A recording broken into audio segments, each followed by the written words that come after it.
and artists, and art has always served on the front lines of resistance. You don't have social change without, music helping the people march and all of these things. But the way that art hits the heart, the way that it resonates in the self-conscious, so that we have mantras that we repeat to ourselves, these things should be feeding us, not distracting us, is resistance in many forms. Right? And all of it is valid and all of it is necessary, especially when the powers that be are there applauding the actual terror that's being inflicted by the IOF, that's being inflicted by the US establishment, that's being inflicted by all the forces against it that want to keep things as is.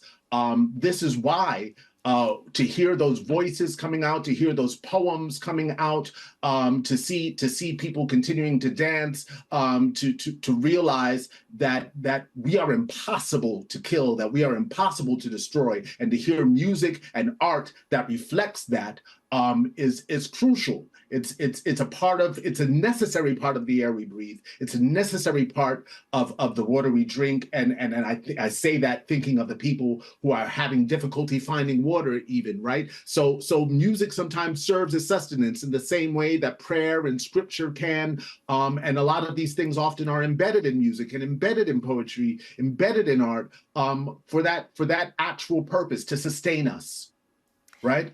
And so I'm sustained by what I see, and I hope to give some sustenance through what we share. A song is eternal.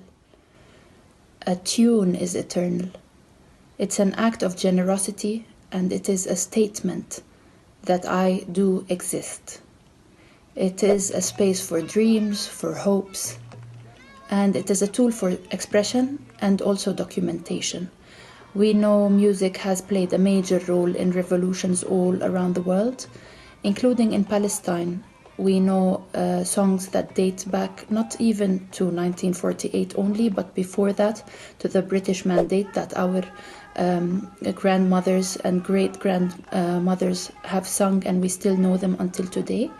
It is a statement that Palestine has existed ever since, for the longest time, contradictory to the Israeli narrative that tries constantly to erase the culture and the history of Palestine.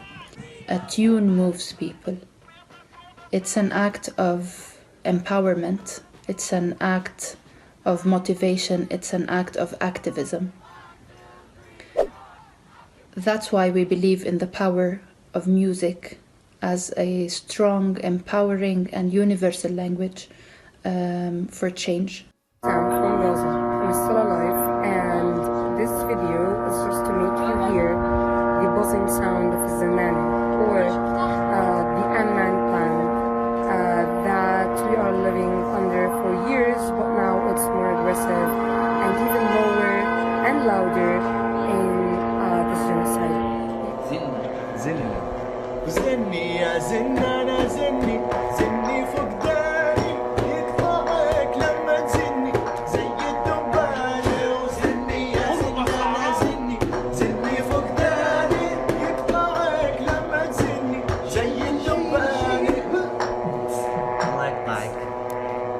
Yeah, when we think of art as resistance, we think of sharing truths that are often difficult for people to hear, and truths that are often taboo and maybe oftentimes shut down, which is a lot of what we're seeing in pro-Palestine spaces and beyond, that our voices are being banned.